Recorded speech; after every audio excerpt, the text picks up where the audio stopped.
Hey there, positive people. You got Dana here, and today's video is going to be a little different from the things that I usually post on the channel. I just realized that, the 4th made 2 years of me living here in Seattle, and I never did talk about the things that I've learned over the course of the last 2 years. Moving here was by and large an extremely positive experience. I'm financially secure. My daughter is in a really awesome school. She's surrounded by difference in our neighborhood, in the town that we live in our day-to-day dealings with people. Like, she sees people from every color, creed, religion, and background. A lot of the things that I moved out here seeking, I got. And there were also a lot of things that I got moving here that I wasn't expecting.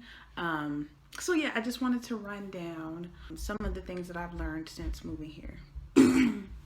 So the first thing that I learned is that if you feel an urgency, if you feel moved to do something, just do it. Like, if you want to move somewhere, move. If you want to stay put somewhere, stay put. Like, if there is something in the back of your mind that's like, just do it, I would do it, especially if it's something that can positively benefit you.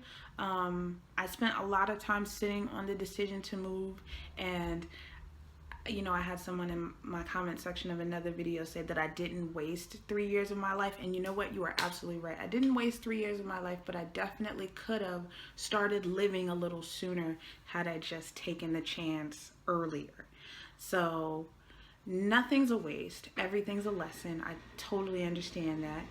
And I now for sure know that if there's anything ever in life that I wish to gain again, that I should go for it, and that I shouldn't be afraid. And I mean, at the end of the day, if you fall flat on your face, you fall flat on your face. Like, there's a lesson in that as well. The second thing that I've learned is it does not rain here as much as people say, and I honestly feel like that's just some ploy that people use to keep people from moving out here.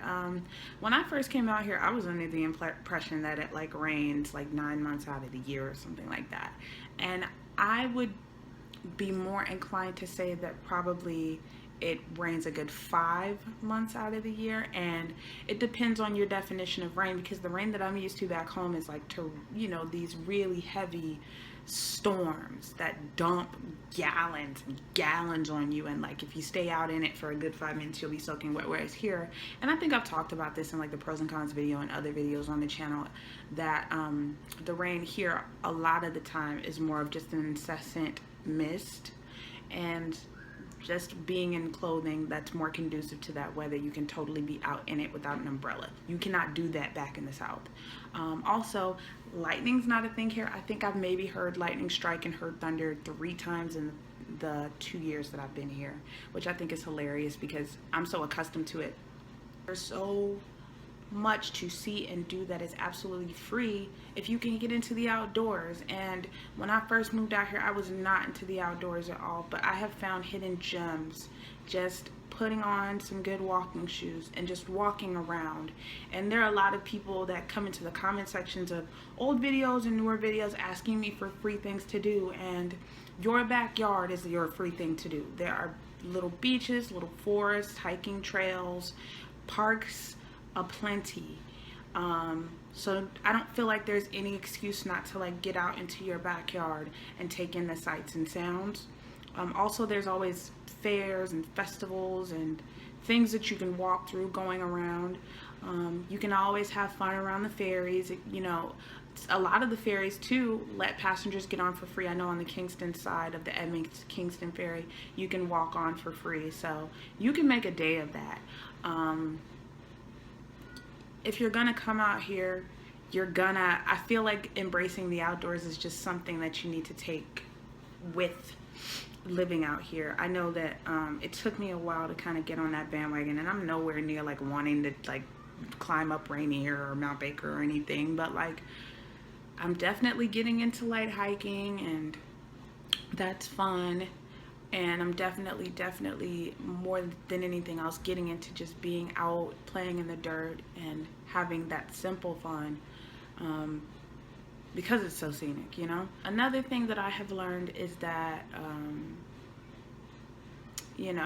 people won't be as blunt with you, but that doesn't mean you don't have to be blunt with people.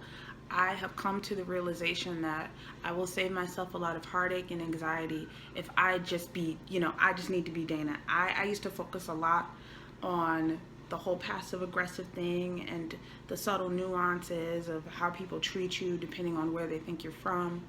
And because I am who I am, and because I was raised to just be forthright with people, oftentimes I've been able to totally extinguish situations simply because I'm not afraid to say what's on my mind. And that doesn't necessarily mean that I'm out here just running around offending people. But when I feel like I'm being wronged, I speak up. When whatever's on my heart to say, I say it. Like, I still feel compelled to just speak my mind and be myself in that way, which is a good thing. Another thing that I have learned, and this is probably something that has a lot less to do with Seattle and just my life in general, is that nothing is going to come to me easy. But if I am willing to put the work in, if I'm willing to work my ass off, I can get pretty much whatever I want. I'd say in the last year, I've really seen our lives have really changed positively in the last year. And it's just based on me just putting a lot of work in. And I don't plan on stopping, and I'm just prepared to grind. What's nice is people out here really reward hard work. I didn't feel that way back in Georgia, and I don't know if that's got to do with just people's attitudes, but what I've also come to learn here, besides the need to work hard, is that I also need to play just as hard. I took so many trips this summer. I, am the queen of the staycation now. We work to play. Please, please, please, if you can't afford to go to Italy or wherever else, enjoy whatever is available in your neck of the woods. What I really love about being out here is there's so many places that offer Groupon deals and things like that, and if you just feel the need to just run off somewhere for 2 days, you can do that. I don't regret the move. I'm happy that I moved. I'm the happiest that I've been in quite a while, and there are some days that I'm down, and there are some days that I'm stressed, but in regards to what matters, I feel good in work. I feel good in my parenting. Obviously, there are a lot of other aspects of my life that I want to kind of fill, and I'm optimistic about what the future holds in those other aspects of my life. But yeah, to all the people that are watching the channel, thank you so much. I think at last count, I was a little ways away from 1,000, which is really awesome.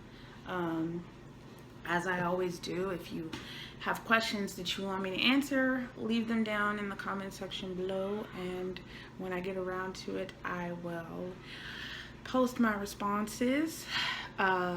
If you want to, you can follow me on Instagram at RainCityDana, all one word. If your Instagram is cool, not just selfies, not just you in your butt, but cool, you know what I mean?